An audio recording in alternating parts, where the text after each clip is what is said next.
반갑습니다. 송재준입니다. 최근에 국민의힘 내부적으로 녹취록 때문에 굉장히 지금 시끄럽죠. 잘 아시는 것처럼 지난번에 전당대회 때 굉장히 이제 치열했습니다. 치열했다라는 표현보다도 저열했고 저질이었다라고 하는 말이 맞을 것 같죠.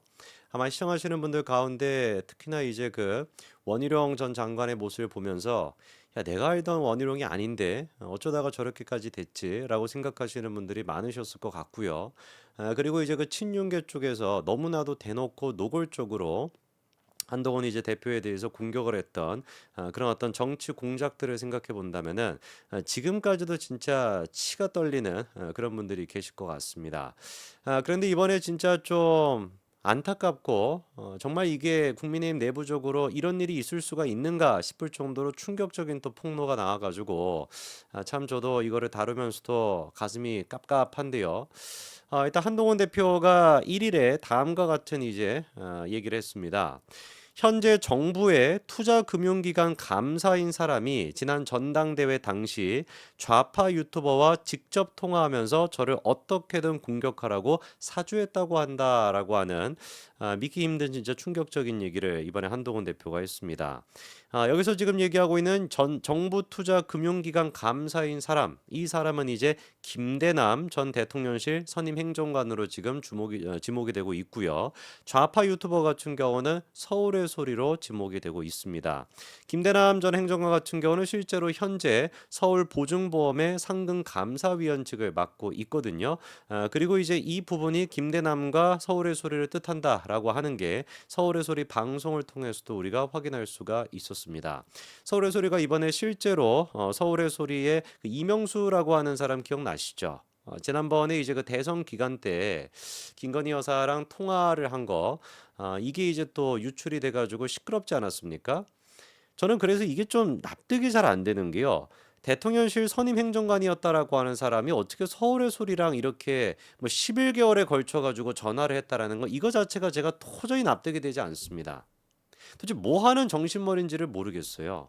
아니 지난번 대선 때 같은 경우도 김건희 여사가 이명수라고 하는 사람 말도 안 되는 그냥 근본 없는 사람 아닙니까? 그 사람과 통화를 이제 했다. 그것 때문에 이제만 녹취가 돼가지고 그 난리가 났었는데 어떻게 그 이명수랑 똑같이 지금 김대남이라고 하는 선임 행정관이 통화를 할 수가 있고 심지어 그 통화 내용 가운데 어떤 내용이 있다라는 거예요. 전당대회에 개입하기 위해 가지고 한동훈 대표를 공격할 수 있는 그런 내용을 서울의 소리 쪽에게 주는 이게 어떻게 가능한 일입니까 도저히 내가 납득이 안 되는데 서울의 소리가 공개한 녹취록을 들어보니까 이거는 빼도 박도 못하는 사실인 것 같습니다. 그래서 일단 구체적으로 공개한 내용이 무엇인지 김대남과 이명수 두 사람이 뭐라고 통화를 하는지 그거를 들어봐야 될 것 같은데 일단 첫 번째로 들어보셔야 되는 녹취록이 2024년도 7월 10일 그러니까 전당대를 코앞에 앞두고 있던 그 시기입니다. 그때 이제 이명수와 김대남 두 사람의 통화 녹취록인데요. 직접 한번 들어보시죠.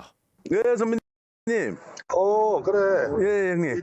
이따가 밤에 예, 내가 한동훈에 관련돼가지고 예, 예, 나온 얘기가 있어가지고 예, 예, 내가 은밀히 내가 전화할 테니까 예, 형님. 지금 이제 뭐 사람도 많고 그래서 예, 예. 어떻게 좀 공격할 방법을 찾아봐. 예, 뭐 녹취록 있습니까? 뭐 자료입니까? 이미 뭐 저거만 듣더라도 게임 끝난 거 아닙니까? 은밀하게 전달할 내용이 있다. 그리고 그거를 잘 정리해가지고 한동훈을 공격해봐라. 이게 지금 어느 시점입니까? 전당대회 때 얘기입니다. 그러니까 대놓고 지금 대통령실의 선임 행정관이었던 사람이 다른 사람도 아니고요. 언론사도 아니고요. 그 서울의 소리에 이명수를 통해 가지고 전당대회에 개입하려고 했다라는 게 명명백백하게 녹취록을 통해서 지금 드러나는 거 아닙니까? 이거 뭐 어떻게 변명을 할 겁니까? 은밀하게 전달해 줄 내용이 있다. 그거 잘 정리해 가지고 공격을 해봐라. 뭐 더 이상 얘기할 게 뭐가 있겠냐고요. 대통령실에 있는 사람의 수준이 저 정도밖에 안 되니까 전당대회가 그 모양 그 꼴이었던 거 아닙니까? 두 번째로 우리가 들어봐야 되는 녹취록은 뭐냐? 그래서 이제 김대남이가 어떤 지금 내용을 서울의 소리한테 주겠다라고 하는 것인지 도대체 공격거리는 무엇이었는지 그거에 대해 가지고 얘기하는 게 나옵니다. 한번 들어보시죠. 예. 그러니까 뭔 얘기는 하니까 그 내용의 총선 백서에는 뭐 얼마나 예산 쓰고 뭘 어쩌고 저쩌고 하고 이런 것들이 다 들어가 있는 거야. 예. 그런데 그 중에 한 70억을 여론조사를 하는데 썼대요, 이놈이. 그래요. 근데 그 70억 여론조사를 하는데 총선용 여론조사는 해야 되는 거거든. 그렇죠. 네. 근데 그 중에 또 뭐 두 건은 자기 본인이 대권 주자로서 무슨 이런 세명조사를 했나 봐. 아마 지난번 전당대회 때 그 토론을 유심하게 보신 분들은 저 내용이 기억이 나실 겁니다. 원희룡 후보가 실제로 저 내용에 대해 가지고 또 얘기를 했었습니다. 그게 뭐였냐? 70억 정도를 이제 여론조사를 하는데 써야 되는데 그 70억이 전부 다 당을 위해 가지고 쓴 것이 아니라 한동훈 개인을 위해 가지고 여론조사를 했던 케이스가 두 건 정도가 있다. 이것이야말로 뭔가 한동훈 개인을 위해서 총선을 치른 거 아닙니까? 이런 식으로 이제 원희룡이가 막 몰아붙인 적이 있었거든요. 그 얘기가 바로 저 얘기였던 거예요. 김대남을 통해 가지고 좌파도 아니죠, 그렇죠? 그 서울의 소리 이명수 같은 사람을 통해 가지고 퍼져나갔던 그 얘기를 원희룡 후보가 받아 가지고 했던 겁니다. 그런데 이미 이 부분에 대해서는 해명이 다 됐었죠. 그 두 건의 여론조사라고 하는 것도 한동훈 개인에 대한 어떤 것보다도 이재명과 한동훈 두 사람에 대한 선호도 조사를 하는 거였습니다. 당연히 우리가 총선을 준비하는 입장에서 여당의 지금 지도자, 그다음에 야당 쪽의 지도자 두 사람에 대해서 연령별로 어떤 식의 호감도를 가지고 있고 어떤 부분에 대해서 호응하고 있는지 그것 또한 마찬가지로 총선의 연장선에서 충분히 우리가 확인할 수 있는 부분인데 그거를 가지고 건덕지를 삼고 마치 이게 무슨 뭐 횡령이다. 한동훈 개인을 위해서 총선을 치른 것이다. 이런 식으로 프레임을 짜려고 했다라는 거 아니에요. 실제로 제가 들려드릴 이제 세 번째 녹취록을 들어보시면 아시겠지만 그 녹취록에서 어떤 얘기가 나오냐. 그렇게 프레임을 짜자라고 얘기를 합니다. 서울의 소리 같은 경우는 마치 이것이 뭐 횡령 문제다라는 식으로 이제 몰아가고 친윤계 쪽에서 같은 경우는 총선을 한동훈 개인을 위해서 했던 것이다. 이렇게나 한동훈이 개인주의자다라는 식으로 우리가 프레임을 짜자라고 하는 얘기가 세 번째 녹취록에 등장을 합니다. 직접 한번 여러분들이 들어보시죠. 원장이 예. 그 조선일보 출신이고 지가 데리고 온 사람이잖아.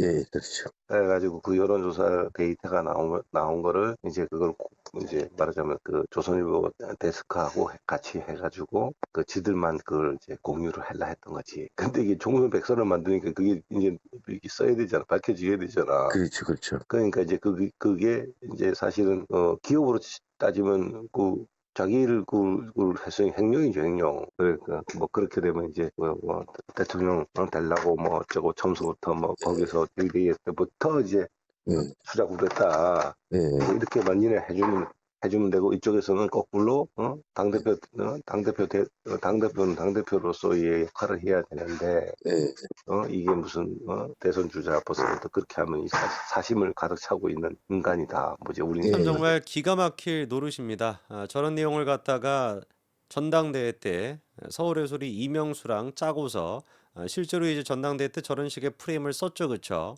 저게 지금 대통령을 보좌하는 사람의 수준이라고 한다면, 그리고 또 저게 친윤이라고 하는 사람들의 수준이라고 한다면, 이게 지금 개딸들보다 못한 거 아니겠습니까? 이재명을 상대로 해가지고 저 정도의 어떤 술수를 부리는 거를 제가 본 적이 없는 것 같은데 같은 당에 지금 대표를 하겠다라는 사람을 상대로 저렇게나 지금 더러운 술수를 쓰고 앉아 있으니까 참 진짜 지저분합니다. 그리고 실제로 이제 그 전당대회 당시 당대표 토론에서 원희룡이 한동훈 대표한테 어떤 식 얘기를 했습니까? 그것도 한번 직접 들어보시죠. 여의도 연구원 그 비대위원장 당시에 한동훈 위원장의 이미지 조사한 거 왜 시키셨습니까? 자, 제가 시킨 게 아니고 제가 답드리겠습니다. 알고 있었습니까? 아니, 제 주도권 질문이에요. 알고 있었나요? 2030에 아니, 관한 그러니까 이거는 뭐였던 거예요? 아사리판을 넘어가지고 그냥 개판이었던 전당대회였던 겁니다. 저렇게 이제 원희룡이 저렇게 얘기를 하고요. 실제로 이제 그 이명수 같은 경우는 아까 전에 김대남과 통화를 했던 게 7월 10일입니다. 그렇게 통화를 하고 난 뒤에 이틀 정도 시간이 지나고 어떤 기사를 쓰냐? 한동훈 당비 횡령 유용 의혹 제기라고 하는 단독 기사를 서울의 소리가 내게 됩니다. 그러면서 국민의힘 관계자가 이렇게 얘기했다라고 지금 하는데 이 관계자가 바로 김대남이었던 것이죠. 멘트를 한번 들어보십시오. 총선을 앞두고는 70억 원을 들여 여론조사를 실시할 때는 총선용 여론조사를 해야 한다며 그런데 한동훈 비대위원장이 대선 후보 선호도와 관련된 여론조사를 2건 실시했다. 기업으로 치자면 한동훈 비대위원장이 사실상 횡령을 한 것이다라고 국민의힘 관계자가 주장했다.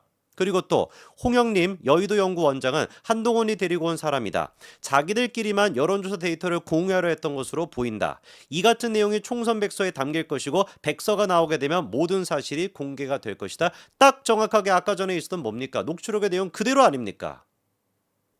저는 이 부분에 대해 가지고 명명백백하게 관여된 사람들이 누가 있는지 밝혀내야 된다고 봅니다. 그리고 계속해가지고 김대남이가 총선백서라고 떠들고 있는 거를 보니까 이 총선백서랑 관계돼 있는 사람도 뭔가 여기에 깊게 연루가 돼 있는 것 같은데 설마 그게 조정훈이 아니겠죠, 그렇죠? 이철규 같은 사람은 아니겠죠?